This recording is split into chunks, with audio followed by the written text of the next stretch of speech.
The wilderness stretched far and wide, a barren sea of sand and stone beneath a sun that felt close enough to scorch the earth. The land was dry and cracked, each step crunching against parched soil that had not seen rain in months. In every direction, the horizon wavered in a mirage of heat, as if mocking the exhausted travelers who trudged onward. This was no place for life to thrive, yet here wandered the people of Israel, hundreds of thousands strong, dragging with them their families, their livestock, and their memories of Egypt. The scent of freedom was still new, but so was the fear of the unknown. Slavery was behind them, but the wilderness was before them, and every moment in this vast, inhospitable landscape felt like a test of endurance and faith. The voices rose like an angry wind, swirling around Moses and pressing against his heart. Why did you bring us out of Egypt? Was it to kill us and our children and our livestock with thirst? The cry wasn't just a complaint, it was a chorus of despair that carried the weight of a nation. Mothers clutched wailing infants close, their faces streaked with sweat and dust. Fathers searched the horizon for water, their eyes narrowed against the burning light, but all they found were miles of emptiness. Panic stirred through the camp like a living thing, infecting hearts with doubt. Even freedom itself seemed like a cruel joke if it meant dying of thirst in this barren wasteland. Picture Moses in this moment. His beard was coated in desert grit, his face lined with exhaustion and grief. His shoulders bent beneath the weight of leadership, not just from the physical demands of leading this multitude, but from the emotional toll of shepherding a people so quick to fear, so quick to turn against him. He had once stood boldly before Pharaoh, declaring God's command to let his people go. He had seen plagues shake Egypt, watched the Nile turn to blood, and seen God split the Red Sea with a breath of his power. Yet here, surrounded by the grumbling of his own people, Moses felt small and alone. Leadership had never felt heavier. The murmurs of the people grew louder, their desperation turning to anger. Some whispered of stoning him. It wasn't the first time Moses had heard such threats, but the sound of it still pierced his heart. He had seen them rejoice at their deliverance, had heard them sing songs of victory after Pharaoh's army was swallowed by the sea. But now those songs seemed like a memory from another life. The weight of their needs pressed down like the scorching sun, and Moses knew he could not satisfy them on his own. He did what he had learned to do in moments of crisis. He turned his heart heavenward. He slipped away from the angry mob, retreating to the only place he could find solace, the presence of God. He fell to his knees, his voice trembling as he prayed, "What shall I do with this people? They are ready to stone me." It was the cry of a man burdened beyond his limits, yet still clinging to the one who had called him. Moses wasn't asking for strength to endure their insults. He was asking for wisdom to lead them when his own strength was spent. And then, in the stillness, came the voice of God. It wasn't a thunderous roar or a flash of anger, but a steady and commanding voice, calm and full of authority. "Go on ahead of the people. Take with you some of the elders of Israel. Take in your hand the staff with which you struck the Nile and go. I will stand before you on the rock at Horeb. Strike the rock, and water will come out of it for the people to drink." Moses rose, his resolve renewed by God's presence. He gathered the elders as God commanded, their faces etched with curiosity and weariness. Together they walked ahead of the people, their footsteps echoing in the silence of the desert. The camp behind them murmured, thousands of voices whispering, watching, wondering what their leader would do. The elders stood back as Moses approached the great rock at Horeb. The rod in his hand was the same staff that had turned rivers into blood, that had parted the Red Sea. It was a symbol of God's power, a reminder of miracles past. Moses lifted it high, the weight of the moment heavy on his shoulders. The people watched from a distance, their curiosity mingled with desperation. And then, with a sharp motion, Moses brought the staff down against the rock. What happened next defied nature. From that lifeless stone, water burst forth, clear and abundant, splashing onto the dry ground and forming streams that rushed through the camp. The sound of water against rock was like music, a melody of provision that silenced the complaints of the people. Children ran forward, cupping their hands to catch the cool, refreshing water. Parents filled jars and skins, relief softening their tired faces. Even the animals, parched and restless, drank deeply from the flowing streams. That day, the wilderness became a place of life. God had proven once again that he could bring abundance from barrenness, life from lifelessness. The rock at Horeb became a symbol, a monument of his provision. The people named that place Massa and Meribah, meaning testing and quarreling, because they had quarreled with Moses and tested the Lord, saying, "Is the Lord among us or not?" And yet, despite their doubts, God provided. He showed them that his presence was with them, that his power was not diminished by their fear. But this was only the first chapter of a greater lesson.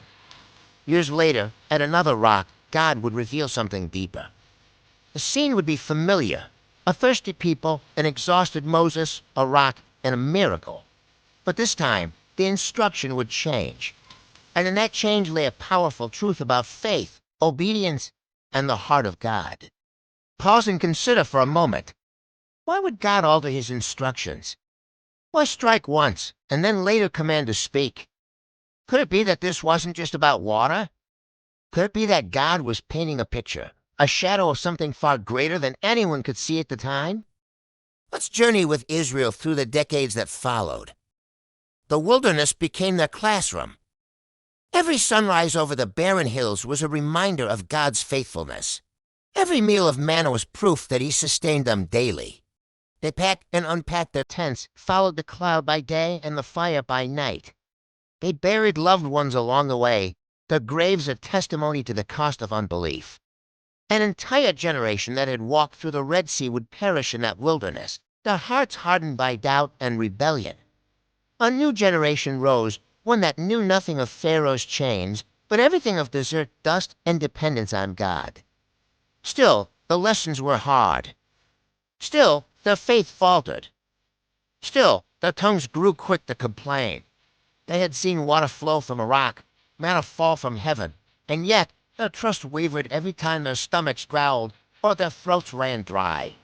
This was not just a physical journey. It was a spiritual one, designed to strip away their reliance on themselves and teach them to lean wholly on God. Nearly 40 years after that first striking of the rock, the Israelites found themselves at Kadesh, near the border of the Promised Land. The future they had dreamed of was finally within sight. Yet once again, thirst gripped their camp. The same cries rose up as before, echoing across the tents. "Why have you brought us up out of Egypt to this miserable place? There is no grain or figs, no vines or pomegranates. And there is no water to drink." Moses, now old and weary from decades of leading a stubborn people, once again bore the brunt of their anger. With Aaron, he went before the Lord, falling face down at the entrance to the tent of meeting. And once again, God's glory appeared. But this time, his instructions were different. "Take the staff," God said, "and you and your brother Aaron gather the assembly together. Speak to the rock before their eyes. It will pour out its water. You will bring water out of the rock for the community so they and their livestock can drink." No striking. No dramatic act. Just a word of faith. A simple command to speak. God was revealing a deeper lesson. The first miracle was about power, but this one was about trust. Yet Moses, heavy with years of frustration and grief, let his anger get the better of him. He gathered the assembly, his voice sharp with exhaustion. "Listen, you rebels," he shouted, lifting his staff high. "Must we bring you water out of this rock?" His words carried a tone God had not commanded. Instead of speaking to the rock, Moses struck it twice with his staff. Water gushed forth, and the people drank, their thirst quenched once again. But the act was not celebrated in heaven. God's response was swift and sorrowful. "Because you did not trust in me enough to honor me as holy in the sight of the Israelites, you will not bring this community into the land I give them." In that moment, Moses' disobedience cost him the very dream he had carried for 40 years. He would see the promised land, but he would not enter it. Why such a harsh consequence for what seemed like a small act? Because this was more than a mistake. It was a distortion of God's character. The rock was not just a source of water, it was a symbol. In 1 Corinthians 10-4, Paul writes that the rock was Christ. The first striking of the rock at Horeb foreshadowed Christ being struck once for our salvation. The second miracle was meant to teach that we no longer strike the rock, we speak to him. Life now flows through faith, through prayer, through trust in his word. Moses, by striking the rock twice, obscured this truth and misrepresented God's heart to his people. Even so, God's mercy shone brightly. The water flowed, not because Moses was obedient, but because God was faithful. The people's needs were met despite their leader's failure. This is grace. God's provision is not dependent on our perfection, but on his character. And yet, his holiness demands that leaders represent him accurately. This story stands as a warning that obedience matters deeply to God. What does this mean for us? How often do we come to God as if we must strike the rock, striving to earn his blessings through effort, anger, or ritual? How often do we rely on old methods instead of listening for his fresh instructions? The temptation to act out of frustration is real. Moses' failure is not far from our own struggles. Prayer is speaking to the rock. We don't need to force his hand. Jesus has already been struck for us. His sacrifice opened a way for us to approach God boldly. Hebrews 4:16 invites us, let us then approach God's throne of grace with confidence, so that we may receive mercy and find grace to help us in our time of need. We are called to faith, not force, to speaking, not striking. Think about your own desert seasons. Where have you stood before rocks that seemed immovable, problems that felt impossible to change? Maybe you've prayed, fasted, or worked tirelessly, but the situation hasn't shifted. Could it be that God is calling you to a new level of trust? What if the miracle doesn't come from striking harder, but from speaking his promises in faith, resting in his finished work? This story reveals both God's kindness and his holiness. He didn't abandon Israel because Moses failed. The water flowed anyway. Yet he held Moses accountable because leaders are called to reflect him accurately. This balance of mercy and holiness shows us the depth of God's love. He meets us in our weakness, but he also calls us higher. As we close this reflection, let these questions linger in your heart. Where are you striking when God is calling you to speak? Where are you relying on old habits instead of seeking his voice today? Where are you letting frustration shape your response rather than faith? God is patient, but he longs for your trust. Picture yourself standing before that rock. Your hands are empty, your heart heavy. You don't need to raise a staff. You don't need to prove anything. You only need to speak his word, to trust his promises, and living water will flow. This is the heart of the story. Trust him enough to believe his word is enough. If this message speaks to you, spend time reading Exodus 17 and Numbers 20. Reflect on the contrast between these two events. Let God show you the rocks in your own life where he is calling for faith, not force. And if you've been blessed by this teaching, share it with someone else. Encourage them. Invite them to see God's heart through these stories. Subscribe to this channel to walk with us as we continue exploring Scripture's treasures. God's word is alive, and every story whispers a lesson for today.